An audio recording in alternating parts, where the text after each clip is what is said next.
Hi everyone, my name is Byrd. I'm the writer-director of Magnify, the movie you're about to see. The opening passage is from the Bible. Not being religious, but I thought that it was a strong kind of beginning that I had heard from a group called Color Me Bad. They used it in the song. I thought it worked out really well. And I got a chance to get Pastor Morris Lee to do the opening. And when it's someone he has a great voice, and I love the way that his voice came together. So this is Magnify and opening sequences. Jerry B, Chris Emil Jr., CJ, doing that, uh, the movie. And how the movie kind of came together was so interesting. And you have DC, Olympia, who are all I've worked with before. And just the elements that Jerry, I don't know how I did it, but I just happened to be telling my next film, and he says, "Oh, I act," and I said, "What?" And he showed me a movie that he had did in Cleveland, and then I told him what the movie was. I wanted a little football player. Did he know one? And he just happened to know CJ, and of course they've known each other for such a long time, and it really worked out and meshed together.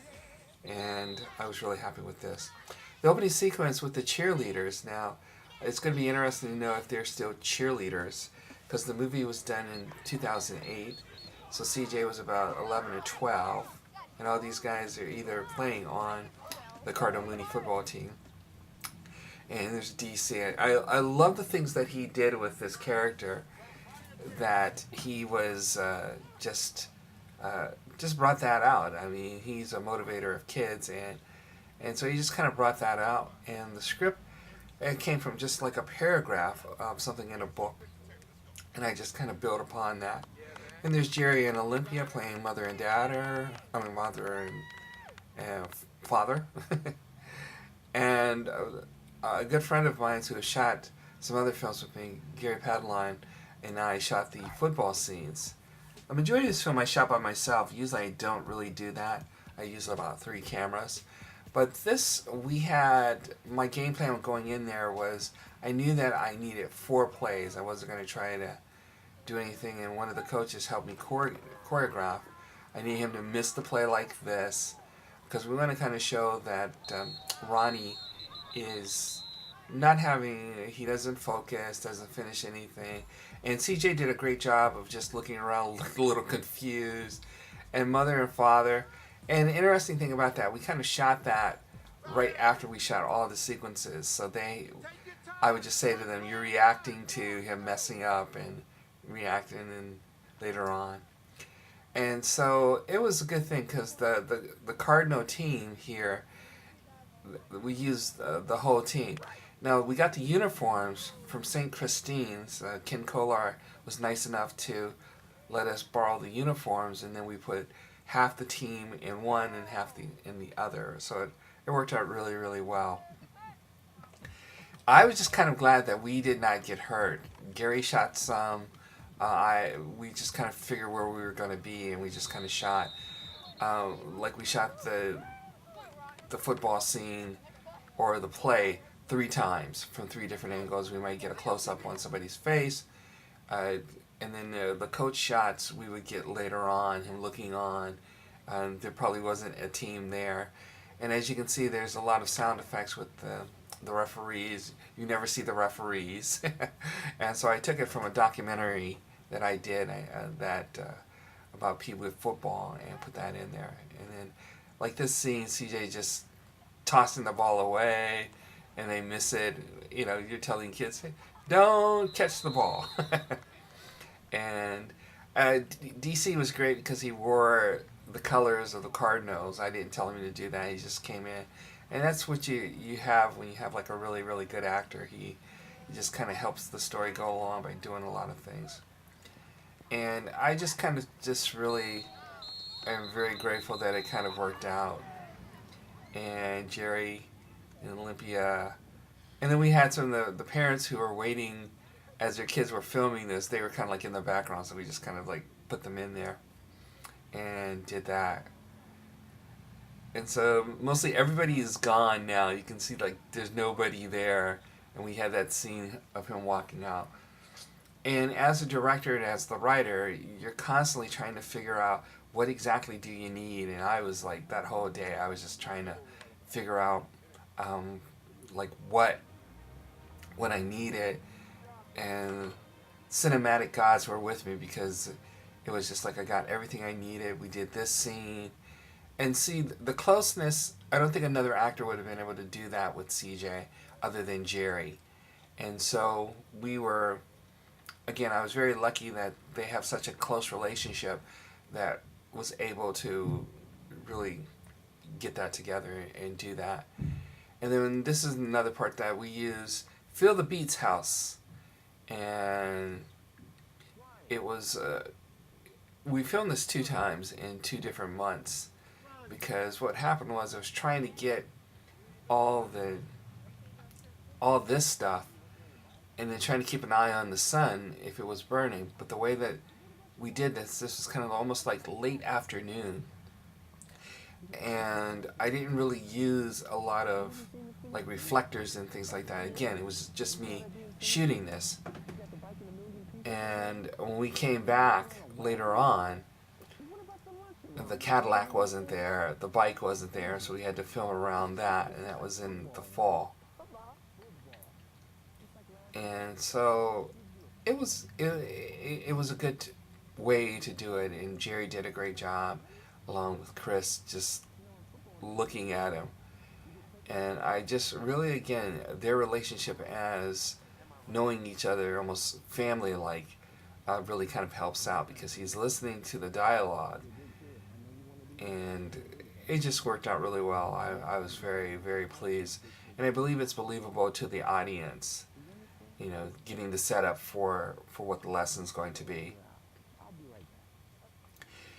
And what I liked about this was I really want a lot of shots so that I can have variety when I'm editing.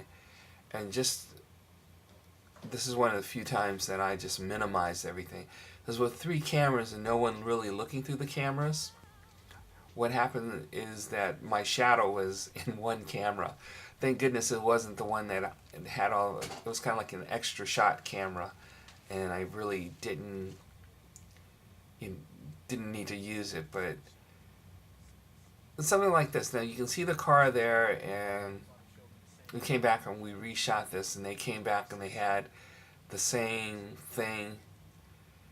And regarding the sun, now I, as a kid, I don't remember myself ever doing the leaf in the sun burning.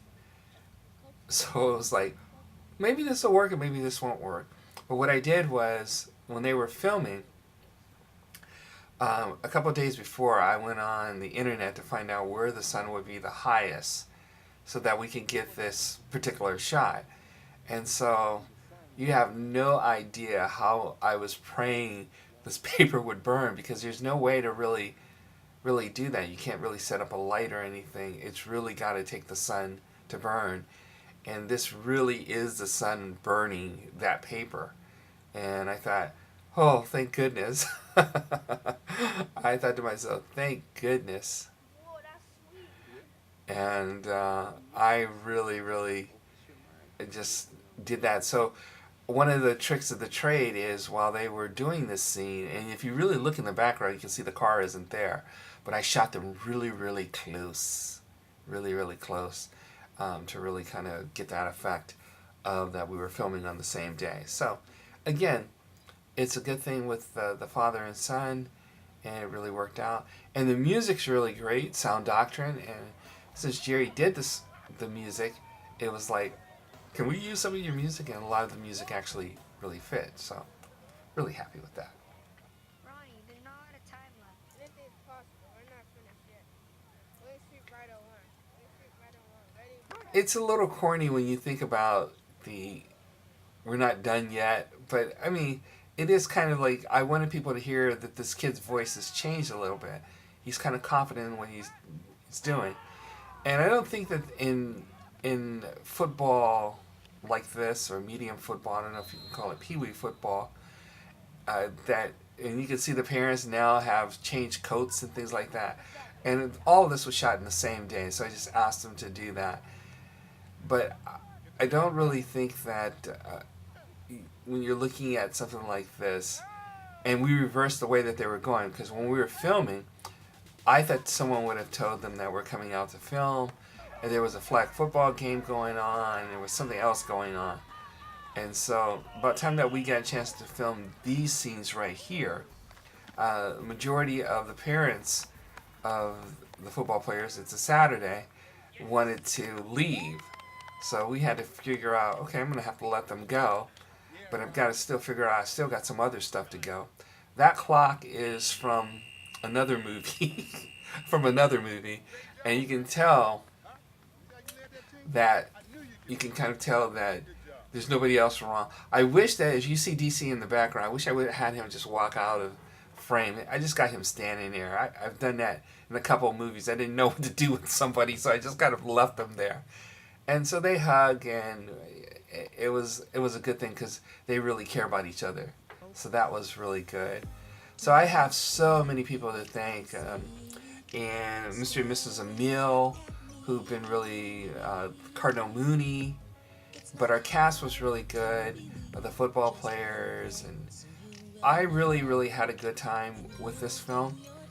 It was kind of one of those films where it just kind of came together, a little stressful trying to get people who have never acted before to understand what we're doing and trying to figure it out. So I really kind of hope that all of you just see that this is just a simple story, a father and son story, and I hope that, I hope that you liked it.